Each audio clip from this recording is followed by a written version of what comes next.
Welcome to my channel. कैसे हैं आप सब। तो आज हम पढ़ने जा रहे हैं मेडिवल हिस्ट्री ऑफ इंडिया का पीरियड। जानने वाले हैं कि इस पीरियड में कौन कौन किसका रूल था, क्या हुआ था, क्या कौन सी वॉर हुई थी, उन सब के बारे में जानेंगे। तो चलिए स्टार्ट करते हैं। सबसे पहले 1 मिनट मुझे अपना हाईलाइटर पेन लेने दीजिए। तो चलिए स्टार्ट करते हैं। मेडिवल हिस्ट्री के इसमें नोट्स मिलेंगे, हाईलाइट्स मिलेंगे और वन लाइनर मीन्स कि आप इजीली अंडरस्टैंड कर सको उसको। तो जो मेडिवल पीरियड था इंडियन हिस्ट्री का, ये कहाँ से लेकर कहाँ तक स्टार्ट हुआ था। 700 CE 2 से 1707 CE से। सी की फुल फॉर्म क्या है, कॉमन एरा। ये मेनली 3 पार्ट्स में डिवाइडेड है। First one is early medieval India, second is Delhi सल्तनत, थर्ड है मुगल एम्पायर। तो जो दिल्ली सल्तनत में कौन कौन से रूलर्स आएंगे इसमें, कुतुबुद्दीन ऐबक, खिलजी डायनेस्टी ऐसे आएंगे। और जो मुगल एम्पायर है इसमें कौन कौन आएगा, बाबर, शाहजहां, जहांगीर वगैरह। और जो ये फर्स्ट वन है अर्ली मेडिवल इंडिया, इसमें इतना डिस्कस नहीं है। इसमें मेन 2 ही थे, अरब और तुर्किश इन्वेजन के रिलेटेड था। तो हम इसके बारे में आगे जानते हैं। तो इस पीरियड में क्या इंक्लूड थे कि पावरफुल एम्पायर्स थे। एक मिनट मुझे पेन चेंज करने दो। हाँ, पावरफुल एम्पायर्स थे, न्यू एडमिनिस्ट्रेशन सिस्टम थे और इंडो इस्लामिक कल्चर था। तो इन चीज़ों के बारे में हम जानेंगे। तो चलिए स्टार्ट करते हैं। फर्स्ट है कि अर्ली मेडिवल इंडिया में क्या था। After the decline of the Gupta empire, तो जब गुप्ता एम्पायर, हमने फर्स्ट वीडियो में पढ़ा कि हमने कौन सा हिस्ट्री पढ़ी थी इंडिया की, एंशियंट हिस्ट्री। उसमें के लास्ट रूलर कौन था, गुप्ता, चंद्रगुप्ता मौर्य वगैरह, है ना, वही थे। तो उसमें जब वो गुप्ता एम्पायर खत्म हो गया तो उसके बाद क्या हुआ था, जो पॉलिटिकल यूनिटी थी वो खत्म हो चुकी थी और जो रीजनल किंगडम्स थे वो इमर्ज होना स्टार्ट हो गए थे। मीन्स की जगह जगह पे वो राज्य बनना शुरू हो गए थे। तो जब उसके बाद मेजर डायनेस्टीज आई थी वो कौन कौन सी थी। फर्स्ट वन है गुर्जारा प्रतिहारा डायनेस्टी। इसको ये मेनली कहाँ पे रूल किया गया था, राजस्थान में और नॉर्थ इंडिया में। इस पे किसका रूल था, अरब इन्वेंजन का, जो कि वेस्ट से आए थे। और इन्होंने क्या प्रमोट किया था, टेम्पल आर्किटेक्चर को। जो पाला डायनेस्टी, इन्होंने कौन से एरिया को रूल किया था, बंगाल को और बिहार को। ये किसके फॉलोअर थे, बुद्धिज्म के। इन्होंने क्या इस्टेब्लिश किया था, फेमस यूनिवर्सिटीज बनाई थी, जो जिनमें से एक का क्या नाम है, नालंदा यूनिवर्सिटी। आगे राष्ट्रकूटा डायनेस्टी, इन्होंने किस एरिया को रूल किया था, डेक्कन प्लेट्यू को। और इन्होंने क्या बनाए थे, रॉक कट टेम्पल, जो इसकी एग्जाम्पल में क्या आएगा, कैलासा टेम्पल।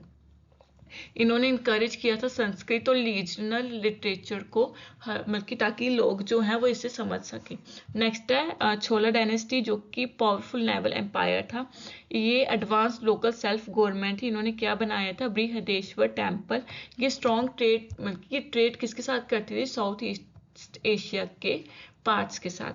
अब आगे हमारा नेक्स्ट है दिल्ली सल्तनत, जो कि कहाँ से रूल से मतलब कि कौन से ईयर से कौन से ईयर तक मतलब कि स्टार्ट थी, 1206 से टू 1526 कॉमन एरा। इसमें जो थे इंडिया में कौन रूल करते थे, मुस्लिम्स रूल करते थे आफ्टर सेंट्रल एशियन इन्वेजन। हमने मतलब कि जो फर्स्ट वाला था अर्बन तुर्किश वाला, जब वो चले गए उसके बाद इंडिया में किसका रूल होना स्टार्ट हो गया था, मुस्लिम्स का। तो उसके बाद जो दिल्ली सल्तनत बनाई गई थी, जो कि एक स्ट्रॉन्ग सेंट्रलाइज एडमिनिस्ट्रेशन था। तो दिल्ली सल्तनत में कौन कौन सी डायनेस्टीज थी। तो first one is Mamluk dynasty, जिसके फाउंडर कौन थे, कुतुबुद्दीन ऐबक। इन्होंने क्या बिल्ड किया था, कुतुब मीनार। इसलिए इसका नाम कुतुब मीनार बना, क्यों, क्योंकि इनके फाउंडर कौन थे, कुतुबुद्दीन ऐबक। आगे इन्होंने इक्ता सिस्टम को भी इंट्रोड्यूस किया था, जिसका मतलब है लैंड रिवेन्यू सिस्टम, कि आप लैंड पे क्या दोगे, टैक्स पे करना होगा आपको। आगे खिलजी डायनेस्टी, खिलजी डायनेस्टी कहाँ से कहाँ तक थी, 1290 टू 1320। इनके फेमस रूलर कौन थे, अलाउद्दीन खिलजी। इन्होंने क्या बल्कि क्या फाउंड किया था, इंट्रोड्यूस किया था मार्केट कंट्रोल पॉलिसी। इन्होंने मिलिट्री में भी चेंजेस लाए थे और साउथ इंडियन कैंपेन्स को भी स्टार्ट किया था।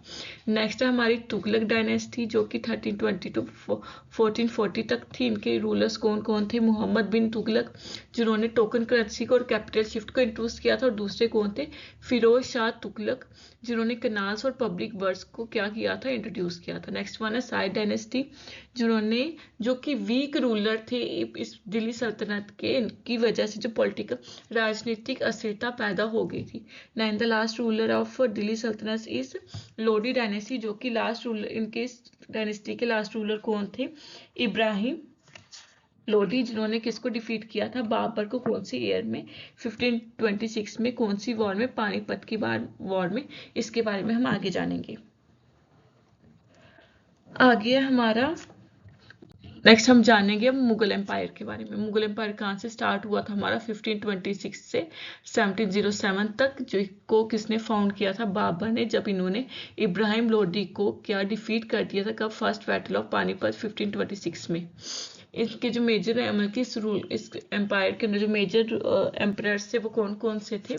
बाबर, जिन्होंने 1526 से 1530 तक रूल किया था। इन्होंने क्या इंट्रोड्यूस किया था? Gun powder warfare. और इन्होंने एक अपनी ऑटोबायोग्राफी भी लिखी थी जिसका क्या नाम था? बाबर नामा। आगे नेक्स्ट रूलर, अब इसमें नेक्स्ट रूलर कौन आए थे? हुमायूं, जो कि 1530 से लेकर 1540 तक थे। फिर नेक्स्ट इन्होंने 1555 से 1556 तक संतुलन पे क्या किया था? रूल किया था। इन्होंने अपना जो कि राज्य था वो किससे हारा था? शेरशाह सूरी से, जिन्होंने फिर से बनाया था मुगल रूल। कब? 1555 टू 1556 में। तो जो शेरशाह सूरी थी उनको सूर एम्पायर का राजा कहा जाता था। इन्होंने क्या किया था? Build grand trunk road, means की रोड को क्या किया था? बिल्ड किया था। और इन्होंने करेंसी में भी चेंजेस लाए थे, रुपया में। आगे लास्ट है अकबर, जिन्होंने कहाँ से किया था? 1556 टू 1605 में। ये जो थे इनके जो रिलीजियस टॉलरेंस, मीन्स की जो मुस्लिम्स के, जो आपने देखा होगा कि जो रूलर्स होते हैं मुस्लिम्स के, मीन्स की जो भी किंगडम राज्य वगैरह होते हैं, तो उनके वो जिनके उनका एक ऐसा सेनापति मान सकते हैं जिनके अकॉर्डिंग वो अपने क्या करते हैं? रूल करते हैं। तो वो कौन थे? सुलीकुल। इन्होंने कौन सा सिस्टम इंट्रोड्यूस किया था? मानसबदारी सिस्टम। इन्होंने जो लैंड रिवेन्यू रिफॉर्म्स भी लाए थे, किसके थ्रू? टोडरमल के थ्रू। और इन्होंने कौन सी सिकरी, मतलब की बिल्ट फतेहपुर सिकरी को भी क्या किया था? बनाया था। अब आ गया हमारा जहांगीर। जहांगीर को किस लिए जाना जाता? अपने उसके जस्टिस के लिए। वो कैसा मतलब न्याय देते थे अपनी प्रजा को। उन्होंने क्या प्रमोट किया था? पेंटिंग को भी प्रमोट किया था। आगे हमारा शाहजहां, जो कि जिन्होंने कहाँ से कहाँ तक रूल किया था? हमारा जहांगीर ने किया था 1605 से लेकर 1627 तक, आप लिख लीजिए। और शाहजहां ने कहाँ से कहाँ तक रूल किया था? 1627 से लेकर 1658 तक। ये जो था शाहजहां का जो पीरियड था, किंगडम का पीरियड था, वो गोल्डन एज था मुगल आर्किटेक्चर का। इन्होंने ताजमहल भी बनाया था अपनी वाइफ के लिए। इनकी वाइफ का क्या नाम था? मुमताज महल, जिसका असली नाम था अर्जमंद बनू, लेकिन जिसको जाना किस नाम से जाता है? मुमताज महल के नाम से। आगे इन्होंने रेड फोर्ट भी दिल्ली में ही बनाया था। आगे औरंगजेब, इन्होंने जो अपना एम्पायर था कोशिश की थी कि इनका जो साम्राज्य है वो हर जगह फैल सके। फिर इन्होंने कौन सा जिजिया टैक्स भी इम्पोज किया था, जिसका मतलब क्या है कि दो इन्होंने टैक्स इम्पोज किए थे। कौन से? जिजिया और पिलग्रिम, मीन्स की अगर आप कहीं पे भी जाओगे आपको उसका टैक्स पे करना पड़ेगा। और इन्होंने इनका एम्पायर जो था, इनका जो साम्राज्य था वो वीक, मीन्स की खत्म होने के कगार पे क्यों आ गया था? क्योंकि डेक्कन में जो लंबी युद्ध चल रहा था, लंबा युद्ध चल रहा था, उसकी वजह से इनकी क्या हुई थी? एम्पायर में कमर की वीकनेस, मीन्स की कमजोर होता इनका जो साम्राज्य था वो खत्म होने के कगार पे आ गया था। अब आगे culture and society in medieval period की। मेडिवल इंडिया के उस पीरियड में जो उस टाइम का कल्चर क्या था और सोसाइटी कैसी थी? तो जो आर्किटेक्चर था, क्योंकि मुस्लिम्स का वो था, तो इंडो इस्लामिक स्टाइल डेवलप किया गया था। जो डोम्स की शेप में गर्स बने थे, आर्चिस के मेड में और मीनार्स। आपने देखा होगा कि अगर आपको ताजमहल में मिलकर ऐसी बिल्डिंग्स वगैरह देखो जो कि बहुत उस टाइम की है, तो वो ऊपर से गोल्ड, बल्कि उनकी जो ऊपर सीलिंग है वो गोल्ड टाइप में, मतलब डोम की शेप में, उसे डोम की शेप में कहा जाता है, तो वो है। तो जो भी फोर्ट्स थे उसमें किले वगैरह, मस्जिद, टॉम्ब, मंदिर उस टाइम पे बनाए गए। तो रिलीजियस मूवमेंट में क्या था कि भक्ति मूवमेंट हर जगह फैल गई थी, डिवोशन बेसमेंट की। देवों की पूजा होने लगी थी। जो सेंट थे, कौन कौन से सेंट थे, कौन कौन से संतों का क्या हुआ था? उजागर हुए थे। कौन कौन से? कबीरदास, गुरु नानक देव जी और मीराबाई। मीराबाई जो थी, मीराबाई का तो नाम आपने सुना है कि जो कि कृष्ण भक्त थी। गुरु नानक देव जी ने हमें सिखों के गुरु माना जाता है, जिन्हें आगे सूफी मूवमेंट कौन थे? ये movement related to Muslims, Islamic. इसमें स्पिरिचुअल इस्लामिक मूवमेंट आई थी। इन्होंने क्या प्रमोट किया था? पीस को और हारमोनी को। और इनके फेमस कौन थे? ख्वाजा मोइनुद्दीन चिश्ती। आगे कल्चरल हाइलाइट्स कौन कौन सी थी? इस पीरियड में हिंदी की ग्रोथ हुई थी, उर्दू लैंग्वेज की ग्रोथ हुई थी और पर्शियन की ग्रोथ हुई थी। म्यूजिक और मिनिएचर पेंटिंग्स भी फ्लोरिश हुई थी, मीन्स कि वो भी अच्छे से खिलना शुरू हो गई थी। आगे कल्चर जो था वो किस में मेन फोकस कर रहा था? हिंदू और इस्लामिक ट्रेडिशंस पे। आगे हमारा आगे हमारे मेडिवल इंडिया के उस पीरियड में कौन कौन सी इंपॉर्टेंट बैटल्स हुई थी, हम उसके बारे में जानेंगे। ये जो बैटल्स थी इसका मेन रोल था इंडिया के पॉलिटिकल राजनीतिक भविष्य में, मेन रोल इन युद्ध ने बनाया था। तो आगे हम जानते हैं कि ये जो बैटल्स है ये कॉम्पिटिटिव एग्जाम्स में पूछी जाती है, तो आप अच्छे से सुनिएगा और पढ़िएगा। तो सबसे पहले हमारी फर्स्ट बैटल ऑफ तारिन जो कि किसके बीच में हुई थी? पृथ्वीराज चौहान के बीच में और मोहम्मद गोरी के बीच में। पृथ्वीराज चौहान ने गोरी को हराया था। राजपूतों ने, तो हम कह सकते हैं कि जो राजपूत थे उन्होंने तुर्किश के तुर्की जो घुसपैठियां हुई थी उनके एरिया में उसको एकदम मतलब कि खत्म ही कर दिया था। आगे सेकंड बैटल हुई थी तारिन की कौन सी ईयर में? 1192 में। फर्स्ट वन 1191 में हुई थी, नेक्स्ट चीज 1192 में, जो कि किसके बीच में हुई थी? पृथ्वीराज चौहान के बीच में और मोहम्मद गोरी के बीच में। सेम वही पर्सन थे। तो इसमें कौन जीता? फर्स्ट वाल में कौन जीता था? पृथ्वी चौहान। आगे नेक्स्ट वाल में कौन जीता था? मोहम्मद गोरी। तो इसकी इंपॉर्टेंस क्या थी? इन्होंने इंडिया में मुस्लिम रूल को फाउंडेशन मीन की उनको उसको क्या किया था? उनकी पोजीशन मतलब कि लाया था। आगे इसी के थ्रू बिगनिंग हुई थी किसकी? दिल्ली सल्तनत की। तो ये एक टर्निंग पॉइंट है जिसमें जो था कि नॉर्थ इंडिया में जो तुर्किश का रूल था वो क्या किया था? लीड किया था। आगे बैटल ऑफ चंदावर जो कि 1194 में हुई थी, जो कि किन दो पर्सन्स के बीच में हुई थी? मोहम्मद गोरी के बीच में और जयचंद के बीच में, जिसमें भी मोहम्मद गोरी जीते थे। उन्होंने कनौज को क्या कर लिया था? अपना बंदी बना लिया था। जो एंड कब हुई थी? जिसकी वजह से जो राजपूत का रेजिस्टेंस था गंगेटिक प्लेन्स में वो खत्म हो चुका था। आगे बैटल ऑफ पानीपत जो कि मोस्ट इंपॉर्टेंट है, कौन से ईयर में हुई थी? 1526 में। याद रखना आपने, जो किन दो पर्सन्स के बीच में थी? बाबर और इब्राहिम लोडी के बीच में। बाबर ने गन पावर को यूज कर अपनी आर्टिलरी को यूज करके इस युद्ध को जीता था। इसके थ्रू क्या हुआ था? जो दिल्ली सल्तनत थी उसका खत्मा हुआ था और जो मुगल एम्पायर था उसका क्या हुई थी? स्टार्टिंग हुई थी, बिगनिंग हुई थी। इसके थ्रू ही जो बाबर था उसने इंडिया में अपना मुगल रूल इस्टेब्लिश किया था। अब आगे मुगल एक्सपेंशन का पीरियड की मुगलों के जब उनका राज्य था तो उस दौरान कौन कौन सी युद्ध लड़े गए थे? पहला बैटल ऑफ खनावा जो कि 1527 में हुई थी, किन दो लोगों के बीच में? बाबर और राणा सागा के बीच में। इसमें बाबर जीता था और और जो इससे क्या हुआ कि जो मुगलों का रूल था वो राजपूतों पे हो गया और जो मुगल पावर था वो क्या हो गया था? वो अच्छे से फैल गया था, जिसकी वजह से नॉर्थ इंडिया में भी मुगल कंट्रोल फैल चुका था। आगे बैटल ऑफ चंदेरी जो कि 1528 में हुई थी बिटवीन बाबर एंड मदनी राय, जिसमें बाबर ही जीता था। इसकी वजह से फिर जो था कि राजपूत के जो रेजिस्टेंस था वो खत्म होने पे आ गया था। अब आ गया हमारा बैटल ऑफ गागरा जो कि 1529 ईयर में हुआ था between Babur and Afghan chief of Bengal and Bihar. इसमें भी बाबर की जीत हुई थी, तो इसकी वजह से जो पूरे नॉर्थ इंडिया में बाबर का ही रूल था।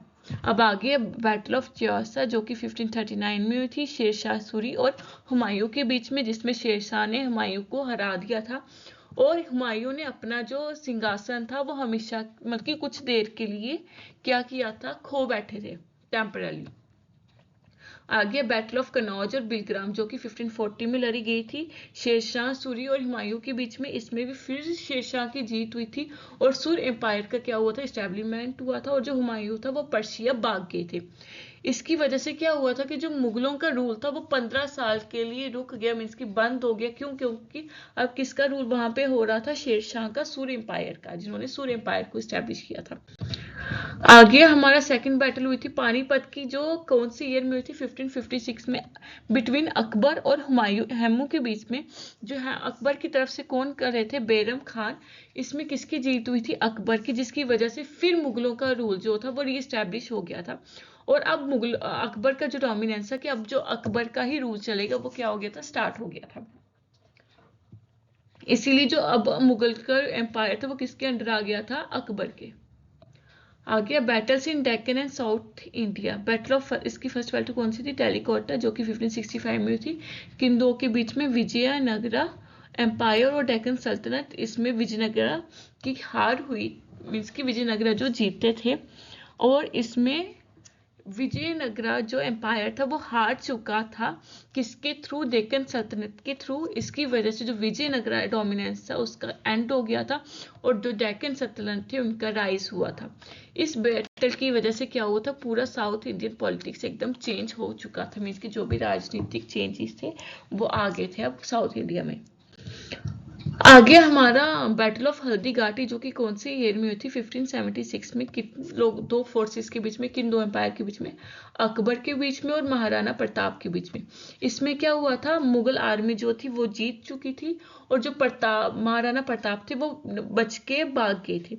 इससे क्या हुआ था कि ये क्या सिंबलाइज करता है, राजपूतों की क्या हुई है बहादुरी। इस बैटल के थ्रू ये पता चलती है। इसकी वजह से क्या हुआ था कि जो मेवाड़ था वो रजिस्ट कर गया था। क्यों, क्योंकि जो प्रताप थे वो बच गए थे इस युद्ध में। आ गया बैटल ऑफ समुद्र, जो कि 1658 में हुई थी। किन दो बीच में, शाहजहां के बेटों के बीच में। किस लिए, ताकि वो ये युद्ध करके गद्दी हासिल कर सके। तो इसमें क्या हुआ था, जो औरंगजेब थे इन्होंने किसको डिफीट कर दिया था, दारा शिकोह को। तो इसके बाद जो औरंगजेब थे वो मुगल एम्पायर बन गए थे। अब आगे हमारी अल्ट्रा की क्योंकि वन लाइनर रिवीजन है, हमने जो पहले पढ़ा अब इसको हम वन लाइनर में पढ़ेंगे, जो कि मेनली पेपर में पूछी जाती है। तो मेनली तो एक फर्स्ट पानीपत की वर्ल्ड वॉर है। आ गया हमारा सेकंड पानीपत की वर्ल्ड वॉर। फिर ये पूछा जाता है कि महाराणा प्रताप का युद्ध कौन से ईयर में अकबर के साथ किया था। फिर औरंगजेब जो थे वो राजा किसको हरा कर बने थे। ये आ गया हमारा, ये मेनली आप इसको देख लेना, हमने पहले रीड कर लिया। अब आ गया ये पिक्चर है मैंने डाली हुई है, important battles of medieval India की। 1191 में फर्स्ट बैटल स्टार्ट हुई थी तारन में। फिर 1192 में सेकंड बैटल स्टार्ट हुई थी। फिर चंदावर में 1194, फिर फर्स्ट बैटल 1527। ऐसे ये सारे वही है जो हमने पहले पढ़ा है। इसको आप मैंने टेबल फॉर्म में बताया, इसके पिक्चर फॉर्म में, ताकि इजी टू अंडरस्टैंड हो। आ गया, और देखिए आपकी पहले तलवारों से लड़ाई हुई जाती थी, लेकिन जब अकबर ने कौन सी गन पाउडर को इन्वेंट किया, फाउंड किया, तो उसके बाद ये किससे हो रही थी, गन पाउडर मीन्स तोपों की युद्ध, तोपों का युद्ध। ओके, तो आ गया हमारे मेडिवल्स इंडिया का जो इम्पोर्टेंट डेट्स है, इसको भी देख लेंगे। 1206 से क्या हुआ था, बिगनिंग हुई थी किसकी, दिल्ली सल्तनत की, बाय किसके, कुतुबुद्दीन ऐबक से। मेन चीजें करेंगे। आ गया हमारा मेन देख लेना, मैं आपको मेन में बताती हूँ। फिर 1308 क्या हुआ था कि बर्थ 1469 में गुरु नानक देव जी का जन्म हुआ था। फिर फर्स्ट बैटल कब लड़ी गई थी, 1526 में, जिसमें बाबर ने डिफीट किया था किसको, इब्राहिम लोदी को। आगे 1530 में बाबर की डेथ होगी। फिर किसका रूल स्टार्ट हुआ था, हुमायूं का। 1540 में शेरशाह सूरी ने किसको हराया, हुमायूं को। फिर हुमायूं ने कहाँ चले गए थे वो 15 साल के लिए, पर्शिया में। फिर वहां से आए, फिर से उन्होंने अपना मुगल जो सिंहासन था उसको फिर से किया। 1506 में पानीपत की लड़ाई लड़ी गई अकबर और हुमायूं में, जिसमें क्या हुआ था, अकबर जीतते थे। फिर 1605 में अकबर की डेथ हुई थी। फिर जहांगीर का रूल स्टार्ट हुआ था। फिर 1620 में शाहजहां का, जिन्होंने ताजमहल बनाया था किसके लिए, अपनी वाइफ के लिए। उनकी बीवी का क्या नाम था, मुमताज महल। 1632 में ताजमहल की कंस्ट्रक्शन स्टार्ट हुई थी। 16 इन्होंने ही, शाहजहां ने रेड फोर्ट भी बनाया। 1658 में औरंगजेब का रूल स्टार्ट हुआ था। आ गया, ये तो अब मेन इंपॉर्टेंट है, जो कि उसमें बल्कि दोनों पेजेस के अब इसमें इंक्लूड है, तो यही था। तो आप ये देख लेना, अगर आपको पसंद की और कुछ जो भी उम्मीद कोई डाउट हो तो आप देख सकते हैं फिर से वीडियो को। तो ये थी आज की वीडियो, मुझे उम्मीद है आपको टॉपिक समझ आ गया होगा। Thank you.